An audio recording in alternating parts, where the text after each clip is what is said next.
Here's an example using the sine law, or the sine rule.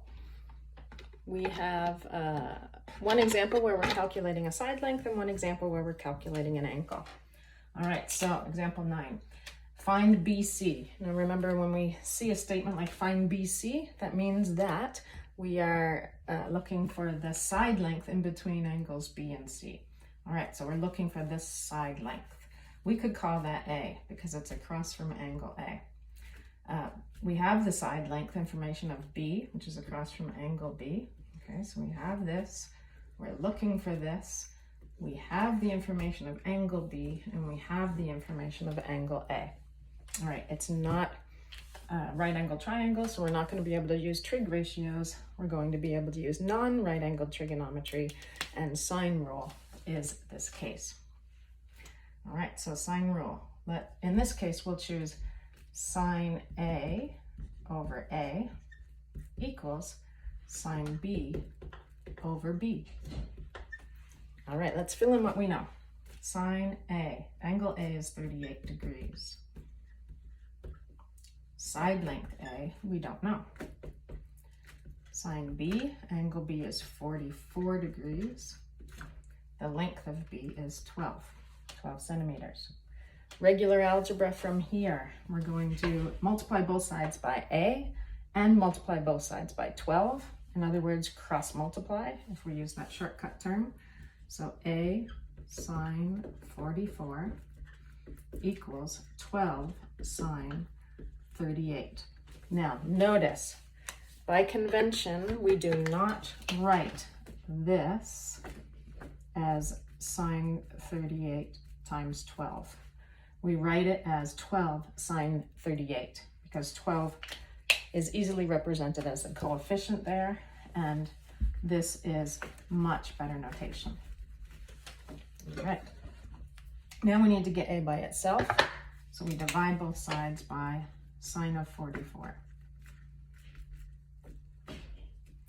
You can do this all directly in a calculator, or if you choose to change sine 38 into a decimal number and choose to change sine 44 into a decimal number first, remember that with trig ratios like these, sine 44, sine 35, when you're taking the sine, cosine, or tangent of an angle and you need to use that number, if you're going to change it to a decimal, you need to keep 4 digits after the decimal because that's how sensitive those numbers are.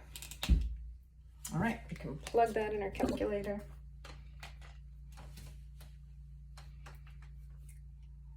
(12 sine 38 divided by sine 44. And we need to be in degree mode because these angles are in degrees, and we get an answer of 10.63535. Remember, sometimes we want to represent that answer with lots of digits, but then for IB questions, unless it says otherwise, we represent our final answers as 3 significant digits. Now, if we needed to use this information in a next question, a subsequent question, then we would use many digits again and then round our final answer. All right. So that was an example using the sine rule, finding a side length. Here we go, find angle C. Here's notation that means angle C. So this is what we need to find. We have the information across from it for side C, and we have angle A, and we have side A. So this time we're going to choose sine A over A equals sine C over C. Now, if you wanted to, you can basically just remember that we need the sine of the angle divided by the length of the side across from that angle. Or you could do it the flip side as long as you flip both of those ratios. Fill in what we know. Sine A, sine 88. Side A is 20. Sine C is what we do not know, so we're going to leave it like that. The side length of C is 12. Regular algebra at this point, multiply both sides by 20 and both sides by 12. which will give us this. We need to get sine C by itself before we can get C by itself. So sine C is going to be divided by 20. If we do it over here, we have to do it on both sides. So that gives us sine C equals 12 sine 88 divided by 20. All right, at this point, you can change this to a decimal number if you wish. 12 times sine 88 divided by 20. We will keep lots of digits at this point. So sine C equals 0.5996. You have to keep at least 4 places after the decimal for sine, cosine, and tan ratios. All right, now remember your next step. To calculate C, we need to take the inverse sine of this number.